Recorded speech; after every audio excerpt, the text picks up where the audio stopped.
This is a lethal dose of heroin, only about 30 milligrams worth of the substance. And this is a lethal dose of fentanyl, about 3 milligrams worth. Just looks like a pile of salt. So if you ask me, that's pretty crazy. The topic of opioids, and fentanyl in particular, has intrigued me for a while. So recently, I have completed extensive research in order to organize my scattered knowledge on the topic and to put it into words that everyone can easily understand. So today I will give you a basic rundown on the dangers of opioids, how fentanyl in particular affects adolescents, what we can do to prevent addiction and to care for those who are afflicted by it, and hopefully by the end of this convince you never to use this right here. So the misuse of fentanyl is extremely dangerous, especially for adolescents. But first I need to explain to you what exactly an opioid is. According to Dr. John Williams in a National Institute of Health article titled Basic Opioid Pharmacology, opioids are a class of drug that is used to reduce physical pain, such as when you're recovering from surgery or suffering from a severe condition like cancer. Opioid users will suffer very mild symptoms such as drowsiness, mental fog, and nausea. However, if they were to take too much at once, it would induce extreme euphoria, loss of consciousness, and even respiratory depression, which is a slowing of the breath. According to a patient education article titled Opioid Use Disorder, published by EBSCO Health Library, when someone misuses opioids regularly in this manner, they get hooked in no time, within just a few weeks. Now, an American Psychiatry Association article that's also titled Opioid Use Disorder states that when someone attempts to abstain from opioids after this kind of misuse, they suffer severe withdrawal symptoms such as generalized pain, chills, cramps, diarrhea, restlessness, anxiety, nausea, vomiting, insomnia, and extremely intense cravings. This resulting addiction is officially called opioid use disorder, which is just shortened to OUD. So,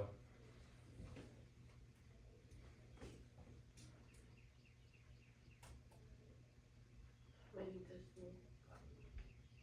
we go. All right, here I have listed 5 points on how fentanyl in particular is extremely dangerous. It is 100 times more potent than morphine. Morphine is a natural and legal opioid that is often prescribed by doctors.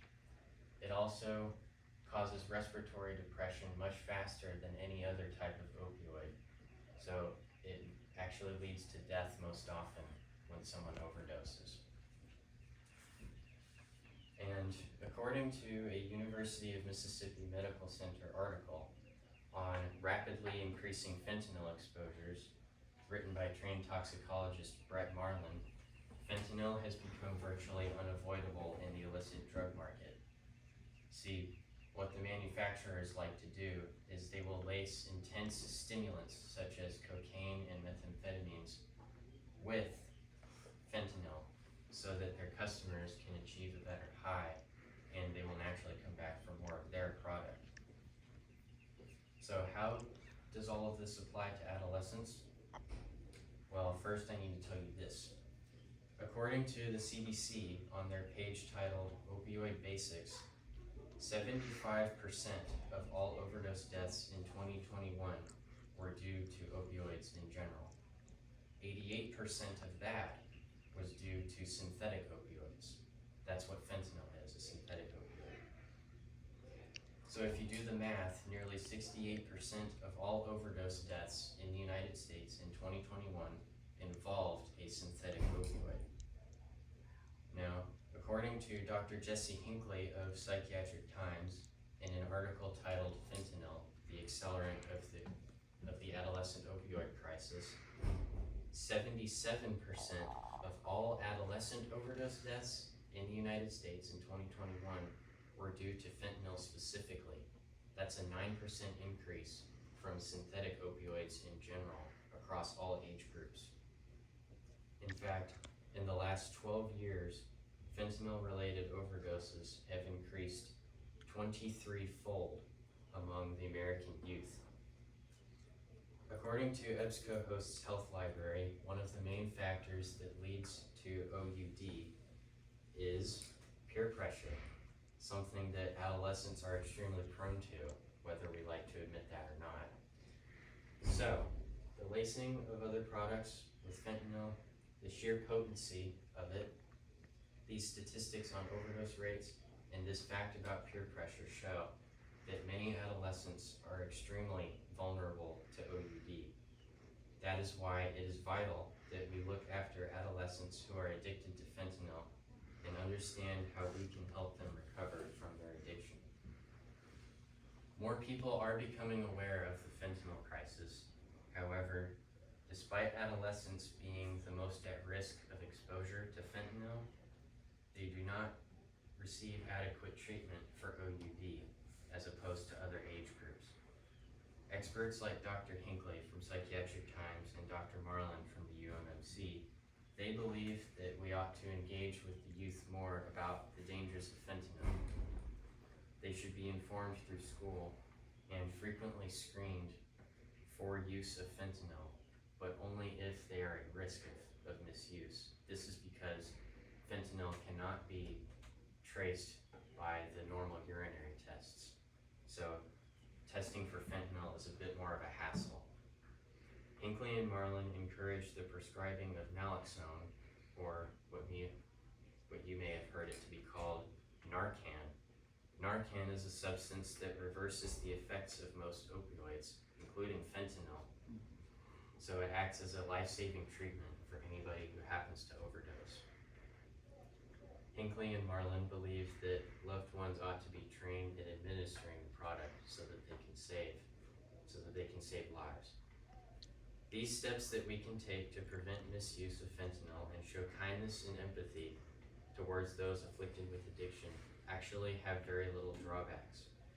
Surprisingly enough, other opioids help in the treatment of OUD, almost like they act as medications for a kind of disease.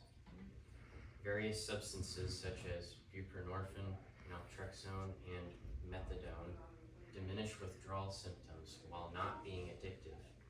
This gives addicts time to gain independence from the opioid that was originally afflicting them.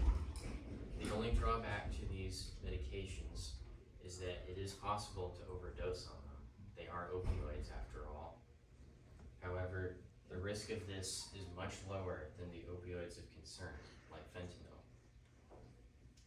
As Dr. Hinckley puts it, the benefits of these medications outweighs the risk of treating OUD without their help. Think of how severe the withdrawal symptoms are. I don't think anyone would want to go through those if they had the option not to, through these alternative opioids. One point of concern for many people is whether or not the development of adolescents is affected by these medications. It is not, so rest assured. Dr. Hinckley, being a psychiatrist, thinks that regular psychotherapy ought to be supplemented with these treatments, and Dr. Marlin stresses empathy and honesty as addicts recover so that we can minimize the risk of relapse. If you ever find yourself or a loved one afflicted with opioid addiction, please seek help. The embarrassment and shame that comes with admitting you have a problem is infinitely better than the alternative, an inevitable overdose. Today, I have given you a quick look at the basics of opioids, how fentanyl affects the youth of America, and how we can resist the fentanyl epidemic. We must fight back against it with fierceness and optimism, as Dr. Hinckley puts it, especially as it reaches our state and exploits the youth of Mississippi.